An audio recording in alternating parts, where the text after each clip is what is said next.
Starting off at number 10 now, Minecraft fans will be very familiar with this, the iconic creeper with its instantly recognizable shape, but did you know that it was all a bit of an accident? The creator of the game Notch was actually trying to create a pig for the game, but when he was coding it he got the height and the width of it mixed up and ended up creating this upright monstrosity. Now instead of throwing that away, he turned it green, made them explode, and the rest is history. Coming in at number 9, a Reddit user by the name of Lyserius once posted a story in 2012 about how he has been stuck in the same strategy game of Civilization 2 for 10 years. New versions of the game have come and gone, but the guy has been obsessed with trying to win this one particular game where he was locked in a hellish nuclear nightmare in the year 3991. The ice caps have melted over 20 times and most of the land had become a radioactive wasteland after him and 2 other nations, played by the computer, were locked in a stalemate war that had been going on for 1700 years, and none of them was strong enough to wipe the other one out. Thousands of users on Reddit came together to come up with ways to end the game for Lyserius. Even the creator of the game itself, Sid Meier's, was amazed at this guy's dedication to what users have now dubbed the Eternal War. Alright, next up at number 8. One of the core features of the Metal Gear games are the stealth mechanic and being sneaky in general, but this wasn't intentional at first. The original Metal Gear game actually ran on a computer called the MXX2, which was slow, really slow. It was so slow in fact that it couldn't handle lots of characters and bullets flying around all at the same time like other shooter games and would just crash. So they put in only a few enemies on any given screen with less bullets fired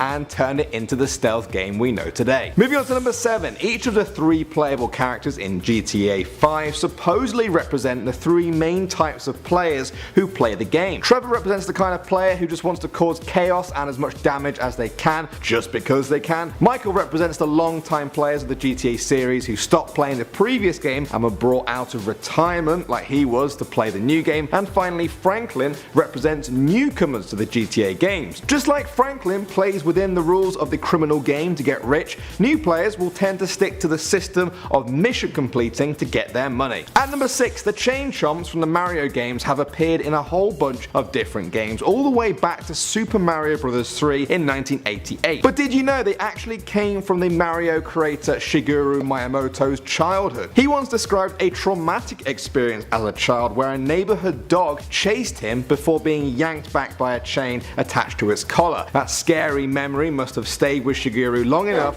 to turn it into the Chain Chomps we know today. Alright, moving on to number 5 now. Dark Souls has a very iconic video game name, but before settling on the word Souls, they went through some pretty bad ideas as some names didn't really translate very well from Japanese. At first they were going to call it Dark Rings, presumably based on the original game's ring-like maps, before someone pointed out that Dark Rings is also a slang term for your anus. Yeah. Then they went back to the drawing board and came up with Dark Race, which was very quickly scrapped as having a potentially racist implication. Seems like Dark Souls wasn't just the best name they had, might have been the least offensive one too. Coming in number 4, fans of the Halo series will be familiar with this character, Cortana, and how her iconic voice guided the Chief through many different storylines. You look nice. Thank you.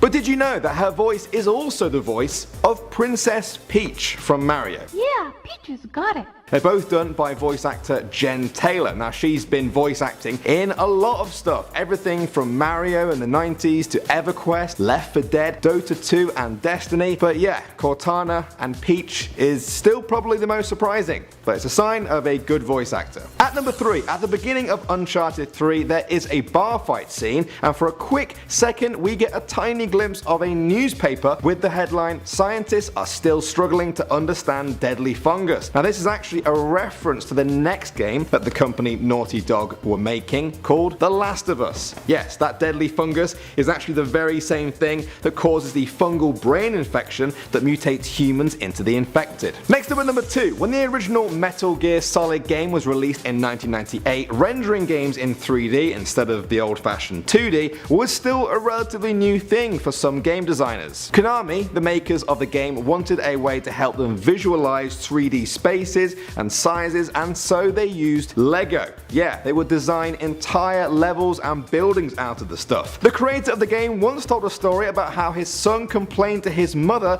that dad plays with Legos all day. Chill out, he's busy making like one of the best games of all time. Get over it. Finally at number 1, the video game Fold It is an online puzzle game about protein folding. Now it was released back in 2008, and 3 years later they introduced a player base to a real life problem where scientists were trying to figure out the crystal structure of the AIDS virus. It had been unsolved for the past 15 years. 57,000 players took part in the puzzle solving for this, and they figured out the structure in just 10 days.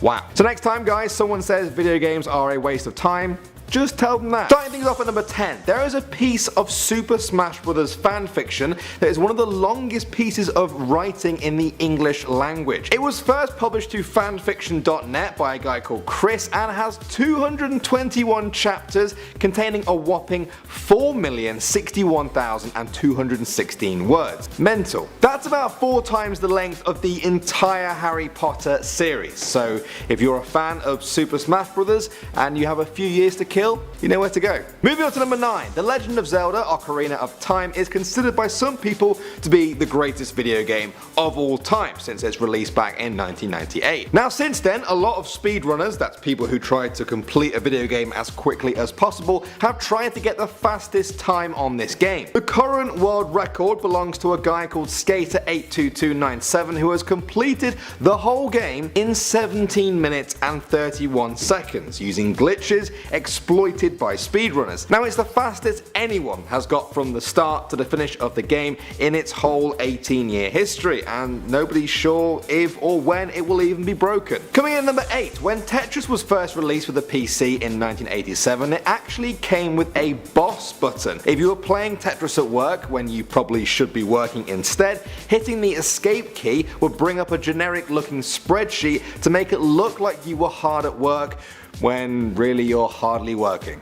At number 7 now, GoldenEye 007 is claimed by many to be the best James Bond video game of all time, and perhaps even the best movie game ever made. But if you saw who made it, you might not have expected that. Out of the 10 developers who made the game, 8 of them had never worked on a video game at all. Now you might think this would make a bad game, but clearly not, and some people even think it helped them make such a good game because they weren't weighed down with expectations or confined to the right or wrong way of doing things. Pretty cool stuff. Moving on to number 6, now the video game StarCraft is obviously set in outer space. Many games were before and many games have been since, but StarCraft holds the distinct title of being the first video game to reach outer space.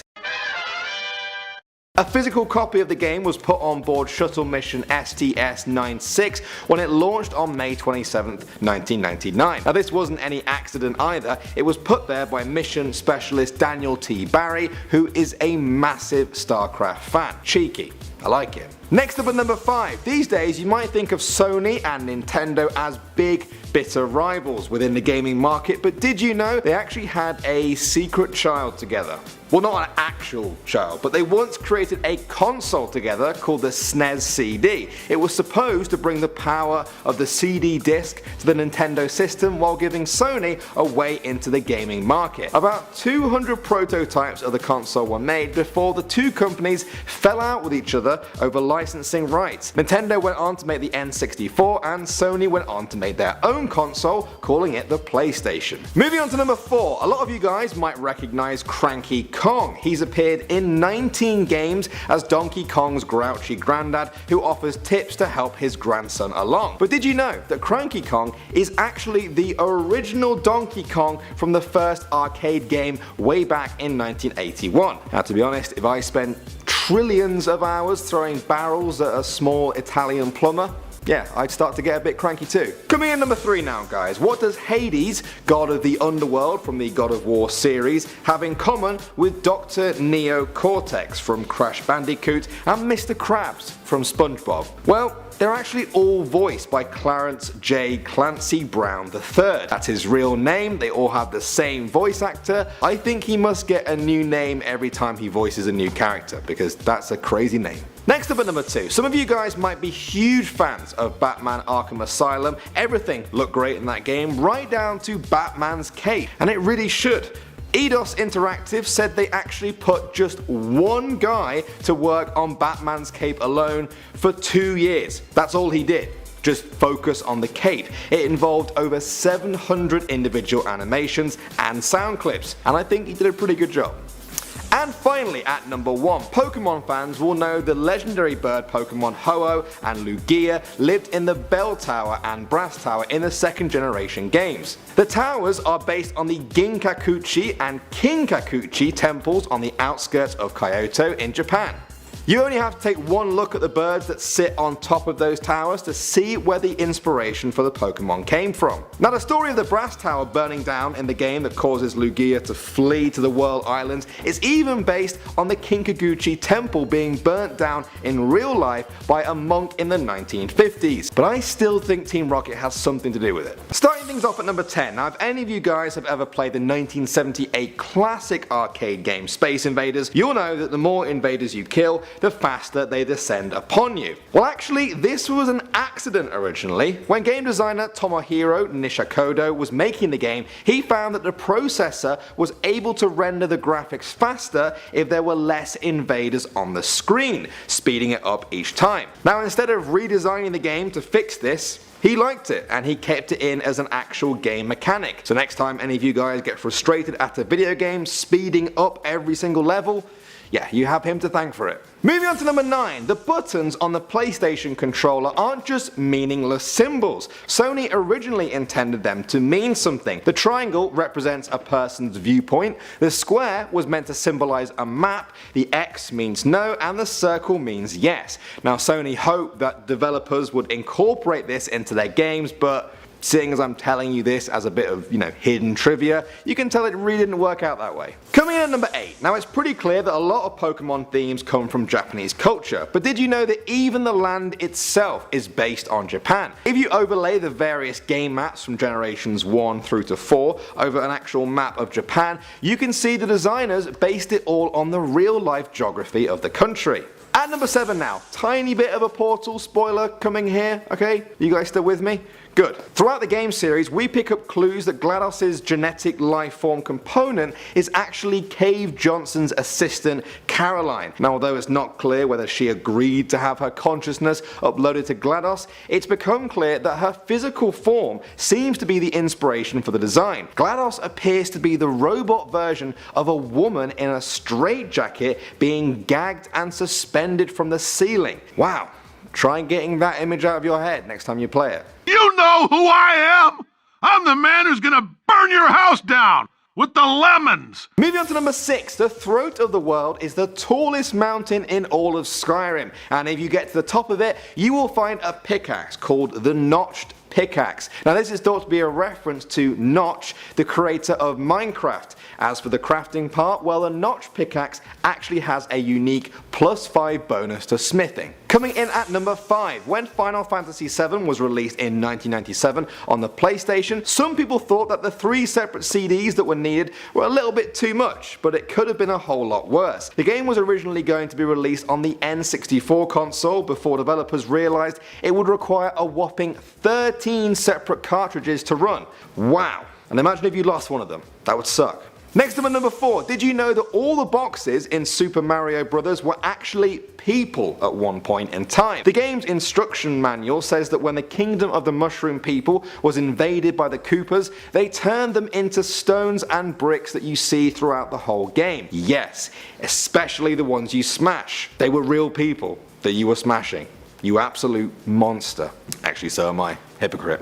Moving on to number 3, the Game Boy has been one of the best selling consoles of all time and one of Nintendo's greatest success stories. But it wasn't made by one of their experienced development teams, it was invented by this man, Gunpei Yokoi, who worked a number of different jobs at Nintendo, including being the janitor for their headquarters. One day, the president of Nintendo found Gunpei tinkering with machine parts to make an extendable arm toy. He was hired, or I guess rehired on the spot to start working on more electronic toys for Nintendo over the years until in 1989 he and his team released the original Game Boy. Coming in at number 2, this is Evil Otto. This is the bad guy in the 1980 arcade game Berserk, and he's also the only known video game villain to have caused the deaths of real life people. Between 1981 and 1982, 2 teenagers who posted high scores at video game arcades died of heart attacks within minutes of finishing this game. That makes Otto's smile seem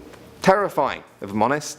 Really scary. And finally at number 1, the 2001 game Black and White was all about the epic battle between good and evil. Now, to help set the mood for the game, they took a list of the 200 most common names in America, and if your profile name is one of them and you're playing the game after 2 AM, the game will whisper your name in the middle of the night. Apparently Dan is on there, but not Danny, so I think I'm safe. They're not gonna...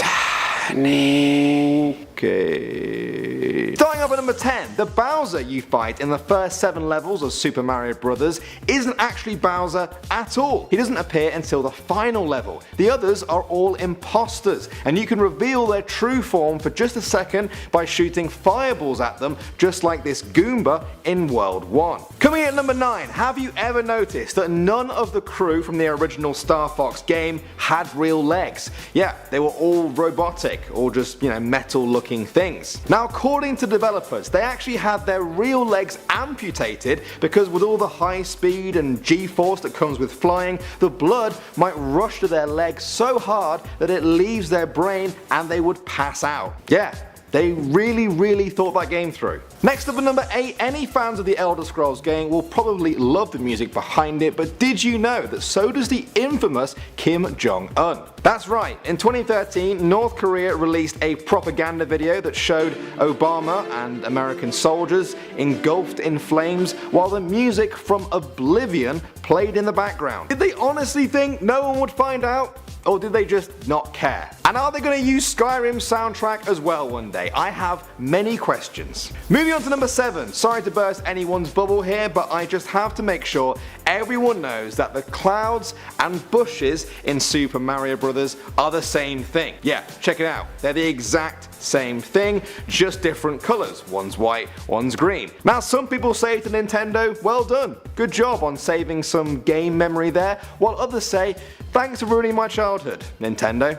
Thanks. At number 6 now, there are about 800,000 copies of the official ET game buried in a landfill in New Mexico. Yeah, despite selling 1.5 million copies of the game, it was nowhere near the amount that Atari expected after they had ordered 5 million copies to be made. This game did so badly that it was one of the key factors in the video game crash of 1983 and the bankrupting of Atari. If you want to see just how bad this video game was, like I said, there's about 800,000 copies just sitting in the ground in New Mexico. Coming in number 5, Luigi's name is a play on the Japanese word Ruigi, which means similar in Japanese. It's a reference to the similarities between the brothers Mario and Luigi, but by some insane cosmic coincidence, Luigi is also a well-known Italian name, which is the perfect fit for the green Italian plumber. Next up at number 4, the rarest video game of all time is thought to be Gamma Attack for the Atari. Only a few copies of it were ever made, and now it's thought that just one single copy exists, and it's in the hands of video game collector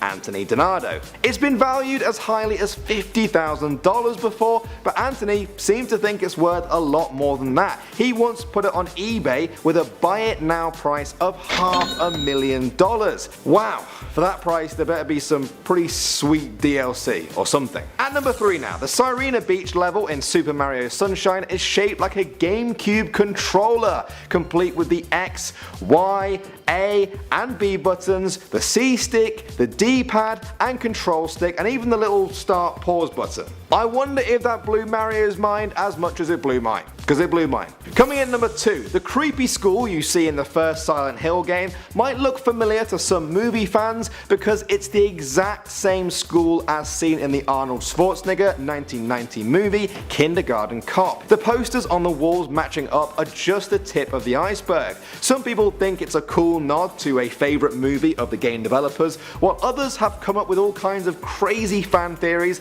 that tie together this feel-good family movie with the horror game classic. Personally, I'll never be able to watch that movie the same way again. Ugh. And finally now at number 1, the Statue of Happiness in GTA 4 is an obvious take on the real life Statue of Liberty, but take a closer look at her face. That's the face of Hillary Clinton. Yes, if the side-by-side comparison isn't enough to convince you guys, then the coffee she is holding is said to be a reference to the hot coffee controversy, which was a banned mod for GTA San Andreas, which Hillary Clinton was so outspoken about and also suggested new regulations be put on video games. So this was kind of their way of getting back at her. Be careful guys, this is what happens if you upset game developers. You end up looking silly in a video game forever. There's no doubt that one of the reasons GTA 5 got so big was because of the controversy around it. People went crazy over the violence in that game like they normally do with a GTA game, but did you know that Rockstar actually paid for negative reviews? Their PR head Max Clifford actually led a campaign to get stories in newspapers that would cause outrage among activist groups and politicians who would actually be doing the game a favor by kind of promoting it. Sex, drugs and violence are known for controversy, and controversy sells, and GTA 5 has all of those, like a lot of it. Moving on to number 9 now. We all know the world of Minecraft is big. When you play the game, it does kind of feel like it goes on forever and ever and ever. But it does have an end. Is it the size of a city? Bigger. A country? Bigger. A continent? Way bigger. Wired actually took a look at the game's code and did some number crunching to find the world of Minecraft is a little over 4 billion kilometers squared. That's more than 8 times the size of Earth. Wow. 8 times the size of Earth and I still struggle to find diamond. What's wrong with me? Alright, next up at number 8. When the developers of Deus Ex were making the original game, they ran out of memory for it and had to remove parts of the game. Now they chose to remove the Twin Towers to save memory, and the game was released in 2000, the year before the 9/11 attacks that actually brought them down in real life. That's pretty creepy, but what's even crazier is that the reason they gave in the game was that terrorists brought them down. Coming in at number 7, for fans of the game Dead Space, you will remember the notorious Necromorphs. They looked horrific, and despite their exaggerated features in some parts, there was something eerily realistic about them. Well, that's because the team over at EA who made the game actually based them on pictures they had studied of real life car crash victims who had died. Yeah, and now I don't think I could ever play that game the same way again. Moving on to number 6, this is Charles Martinet, the voice of Mario that we all know and love. He also does Luigi and Wario, but did you know he is also the voice of Parthenax the Dragon in Skyrim? Yes, you heard me right. The voice that screams delight at you in Mario Kart 7 is also the immortal dragon leader of the Greybeards. I guess life can really take you in strange places. Coming in at number 5, every one of you guys watching this has a gene in you called SHH that is involved in the growth of your fingers and toes and how the brain is organised. Now SHH stands for Sonic the Hedgehog. Yeah, one of the most famous video game characters of all time. How did that happen? Well, the scientist who named it, Dr. Robert, was inspired after seeing a Sonic the Hedgehog comic his daughter had returned home with. He thought, that's a pretty cool character, pretty cool name, I'm going to name that gene at work after it. Why not? Moving on to number 4, did you know that in Assassin's Creed 3, all of the key characters you assassinate were actually real people? Now Ubisoft made it so that the notable victims in the game corresponded with real names and their birth and death days were actually accurate. Now some people say that the unrealistic part of all of this is that there is no mention of these people in real history being killed by an assassin. They always had a different cause of death. But isn't that exactly what an assassin would want you to think? At number 3, how fast do you guys think you could complete the original Super Mario game? 3 hours? 2 hours? That'd be quite impressive. Less than 1 hour if you're like insanely good? Well, the record is actually held by a speedrunner by the name of Darbinian, and he completed the game in 4 minutes 57.244 seconds. That's insane, and a lot of people out there aren't even sure if it can be beaten this time because it took him 4 months to beat his own record to get that, and he only shaved off 1/60th of a second. That's one single frame. Well, I'll give it a go tonight and I'll let him know how I do.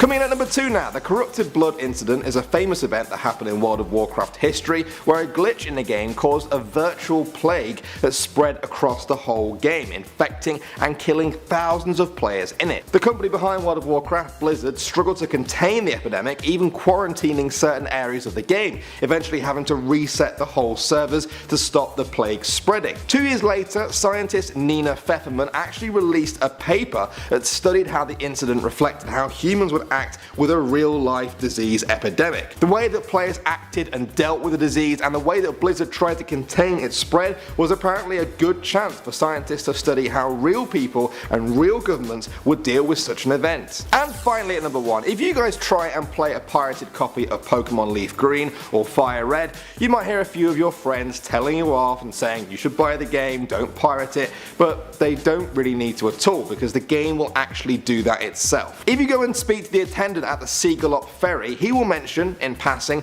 by the way, if you like this game, buy it or die. Wow. Wow, is that a real threat? I don't want to find out if he's joking or not. I'm always going to buy their games from now on.